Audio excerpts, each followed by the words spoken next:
Hello, I'm Robert Campbell. I'm the Director General of the National Institute of Japanese Literature. We call it NIJL or NIJL. I don't think most of my listeners today have ever heard of it, probably.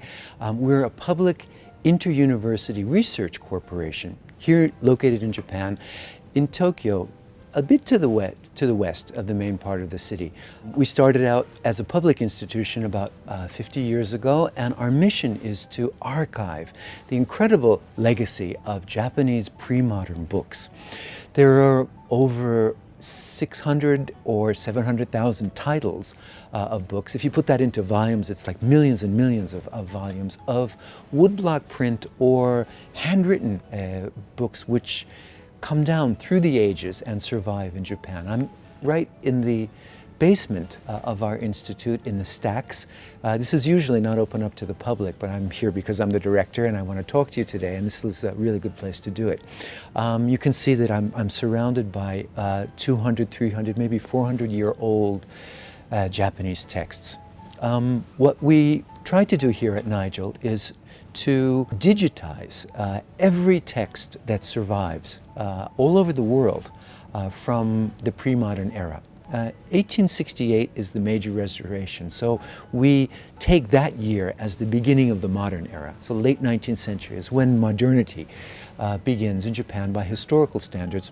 And what we're trying to do is make lots of data, collect a lot of bibliographic and research data together with images, actual images of the texts themselves, combine them together and then put them online. I really hope that everybody has a chance to take a look at our website after you watch this video today.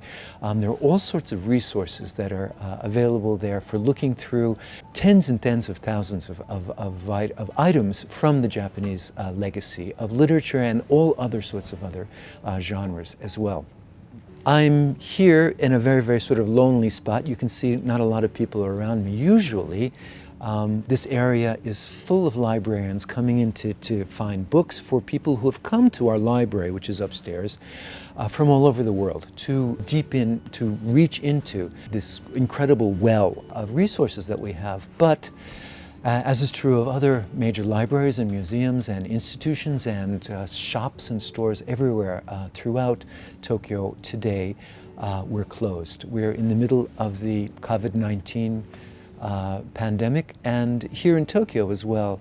At this institution itself, I've asked my staff, maybe about 120, 130 bibliographers and scholars, everybody to stay at home and to work from home. So I'm here today alone in the stacks, and I want to offer everybody the chance to, while you, in different areas all over the world, I imagine, while you're at home, staying safe with your children, with your family, by yourself, thinking about what's going to happen to us in the months, in the years to come after we finally get through this pandemic, I want to offer a few hints about how to dive into and use the legacy of Japanese history, and especially Japanese literary, linguistic, and artistic history, in order to find ways to get through this natural, partly man-made disaster that we're all in the middle of right now.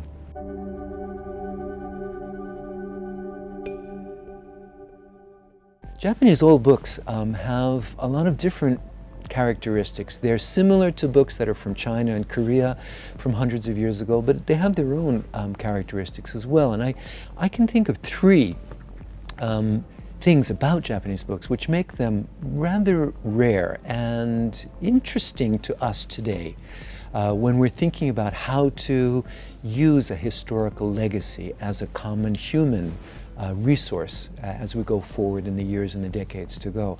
One of them is the fact that Japanese people really document everything very, very carefully.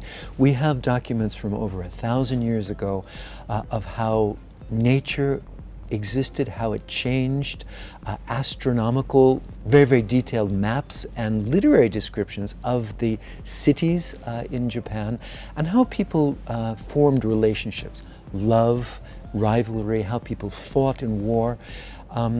Japanese people, perhaps because we here in Japan have a lot of natural disasters, are very, very careful and very, very close about observing things very, very objectively and keeping records of them. There were whole families of nobles in the 11th century and the 12th century whose job it was basically to write diaries of what was going on in court, what was going on in nature, the world around them. And of course, things having to do with, for example, infectious diseases like we're going through right today. That's one thing that's very, very unique about Japanese literature. It's full of very, very fine details about how people lived and how they struggled and how they attempted as a society to reconstruct themselves or regenerate themselves after different disasters occurred.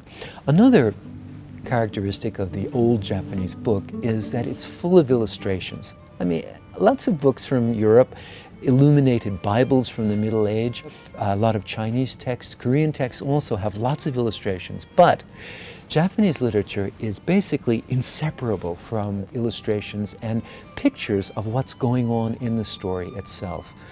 We have lots of satirical sort of parody illustrations of real people, historical figures that come up in literature. There are illustrations of kabuki actors who look like the characters, who are pictured as the characters in novels that were written in the 17th century, in the 18th century, in the 19th century. There are all sorts of different ways that Japanese people, especially Japanese people who didn't have a very high level of literacy, used the illustration together with the written word in order to gain information, learn about one's history, and also to prevent and to assure that people will stay safe through different sorts of calamities that occur or catastrophes that occur through history. That's another characteristic. The other one is Japanese literature is basically a mixed media kind of discourse. In other words, we don't get just literature in the way that we have in the United States or Britain or Latin America or China. When you go into a bookstore or a library, you know exactly what's going to be there. Literature is literature, science is science, astrology is astrology perhaps. Japanese books tend to seep over. The contents seem to seep into each other so that if you're looking at a botanical illustrated book, you'll see poems in it. Some collections of poems are also about things that were going on in nature at the time and about industry and things like that. Things get really, really sort of mixed. They're very, very collaborative. And that's something that's fascinating for us today because we're able to digitize, to turn a lot of these words, but also the illustrations, into data that can be shared and mined through artificial intelligence and used in ways that people really couldn't imagine even 10 or 15 or 20 years ago. So the whole legacy of all of these books that you see around me, we have this enormous project right now to build an international collaborative network of pre-modern Japanese books, which will have 300,000 titles, millions of volumes of books online. Already hundreds of thousands are already up there, but will be finished in about 3 years. We're building this enormous digital resource for everyone to use beyond the humanities and beyond scholarship. So today, in the middle of this very, very trying time that we're all sharing together, I really want to invite people to delve in and to open up, first of all through our website, to see what Japanese books actually have to offer for us today. Okay? Japanese books also have a lot of really good information about things that we're interested in. For example, from the 17th century on in Kyoto or Osaka or Edo, a lot of recipe books get published in Japan. For example, there's one book right here which is really interesting. It's called 100 Rare Recipes of Tofu. It's this really, really small, kind of really nice book which was published by Woodblock Print in Kyoto in the late 18th century. And it has precisely 100 recipes of how to use tofu as food. There's a really nice illustration in the beginning here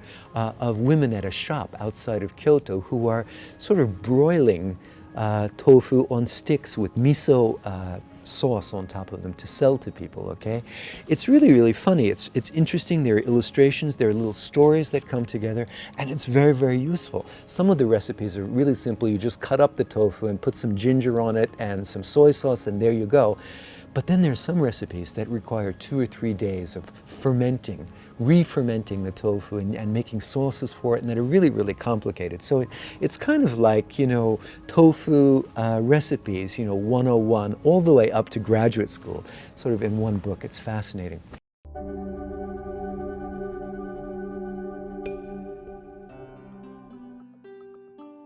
A lot of books that we see around us have a lot to do with the sort of hurdles and the problems and the difficulties that we face today living in the modern world. Japanese people, as I said earlier, writers really tend to write down everything really, really closely, observe everything.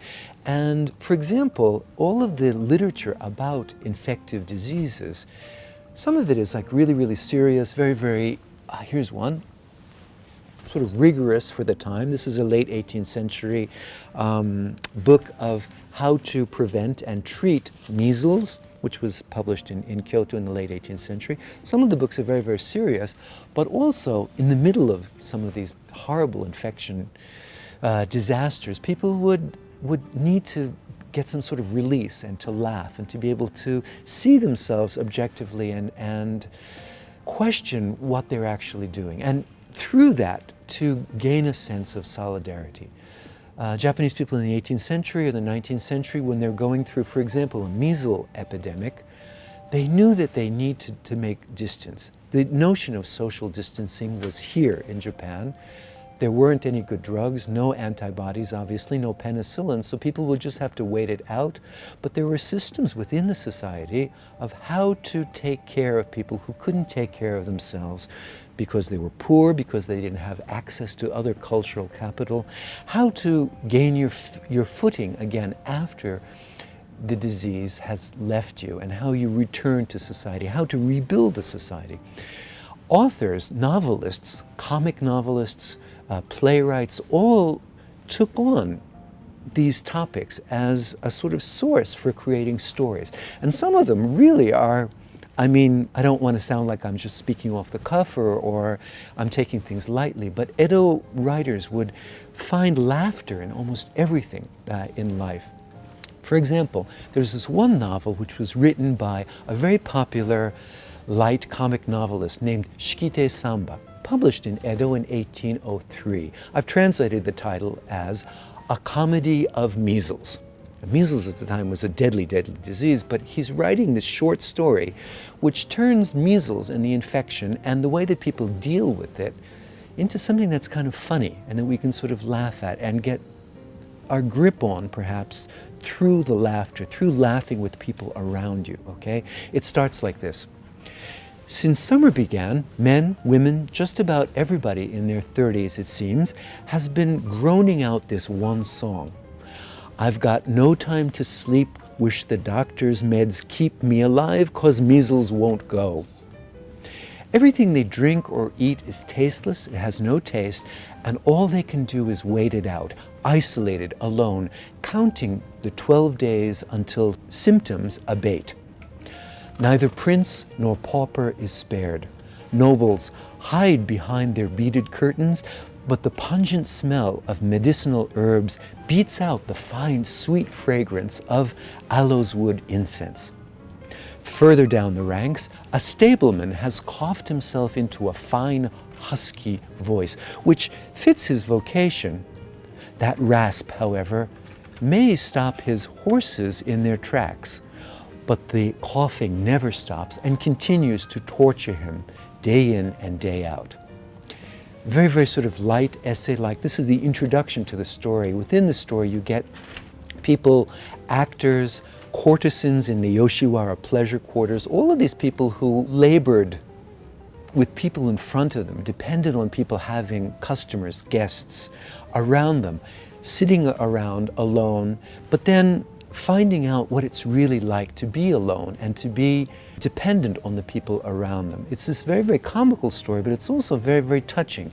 It shows the commonality that we all have and how difficult it is to maintain distance and also feel connected to people around you in the same situation. We have an original book right here. The next sort of course of measles infection came along in the 1820s in Edo, 1824 to be specific, and in that year another writer wrote another simple short story about measles, a sort of comedy story of measles. This is what it looks like. You open it up, and then there's this woodblock print illustration at the beginning of a drugstore. It's a medicine shop with people coming in and going out, buying lots and lots of medicine, not toilet paper, but medicine for people who are sick at home. The story, which is written in very simple script for Japanese people who perhaps didn't have a very high rate of or level of literacy, goes on and on about the different places that are usually really, really crowded and what they look like today at this time. We know that Edo, which is Tokyo today, was the most highly populated, densely populated city in the world, surpassed London in the 18th century. And so when anything like measles came along, it really, really took a lot of lives and destroyed the economy.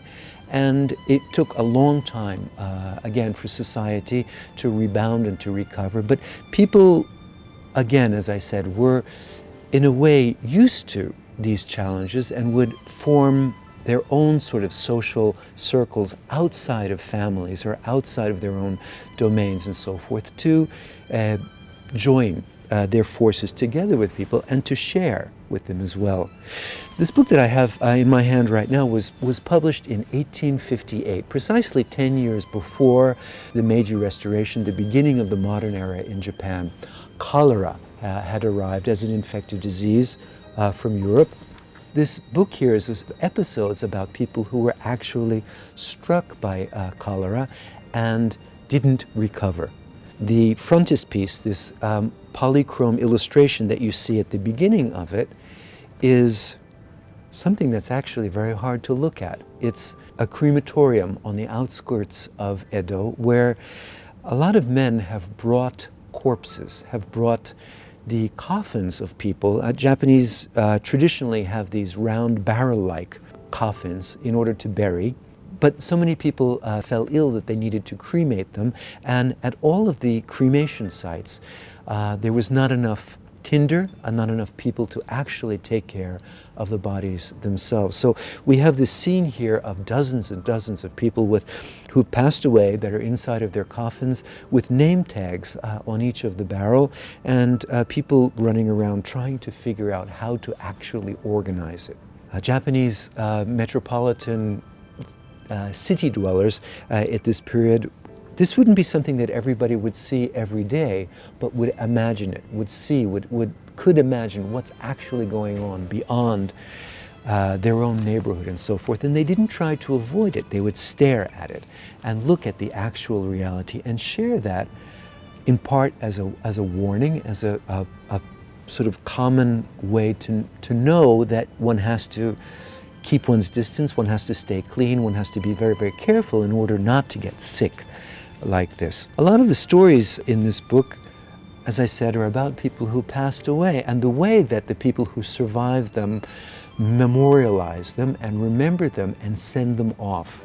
Here's another illustration, which is a view from above of a very, very quiet, perhaps Edo suburb, sort of rural district where a young person has passed away and is being given a funeral by all of the villages nearby. And you can see the funeral procession leading away into the distance. There are lots of really, really interesting stories here as well. For example, here's an illustration of a story of a very poor couple who lived in the Yushima district of the center of Edo. And they were really, really liked by people in the neighborhood. They worked, they didn't have a lot of money, but they both came down with cholera. The man was the main wage earner, and he got sicker and sicker. So his wife began to take on extra jobs. She would work late into the night, and then she became ill as well, and sadly passed away before her husband. This couple was really liked, respected in the neighborhood. They didn't have they weren't of high class, obviously. They didn't have any money, but they were very kind to the people around them. So when the wife died, friends and neighbors pitched in and they paid for the funeral. The husband wasn't able to attend because he was ill himself. And after she was cremated, the monk, you can see here, who was offering prayers to the soul of the woman who had just died at night alone, suddenly turns around and he sees the ghost of the woman who's passed away. It turns into a ghost story. She's very, very sad. She says that she can't move on to her next life, enter into paradise, because she's worried about her husband, whether he'll survive, whether the people around will be kind to him, whether they will allow him to enter back into their society if he gets well together. She comes back and she sort of cries sadly, and she hopes that her husband will be well. We also find out later on, reading, that people learn about that and they get together, bring food over, and they try to support the man who's been left alone after his wife passes away.